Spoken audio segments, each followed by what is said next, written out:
Hi, இன்றைக்கி நம்ம என்ன வண்டி பார்க்க போகிறோம்னா BMW GT 320D. இந்த வண்டியில் பிரேக் பேடு, ரோட்டர் ஃப்ரண்ட்டில், ரியர்லேயும் brake pad, rotor plus sensors இது எல்லாமே மாற்ற போகிறோம். இதுக்கு நம்ம என்ன பிராண்ட் யூஸ் பண்ணியிருக்கோம்னா டெக்ஸ்டரு, பிரேக் பேடு, ரோட்டர் வந்து ஃபெபின்னு சொல்லிட்டு ஒரு பிராண்டு. இது மேக்ஸிமம் ப்ரீமியம் வண்டிகளுக்கு இவங்க தான் ஒரிஜினல் சப்ளையர்ஸாகவும் இருக்காங்க. குவாலிட்டி வைஸும் எந்த இஷ்யூவும் வந்ததில்லை. ஸோ அதனால தான் இந்த பிராண்டை யூஸ் பண்ணுறோம். கஸ்டமருக்கு இது ரெக்கமெண்ட் பண்ணோம்.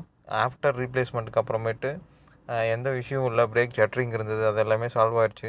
கஸ்டமரும் ஹாப்பி. பிரேக் நாய்ஸு அந்த மாதிரி எதுவுமே வராதுங்க. தேங்க்யூ.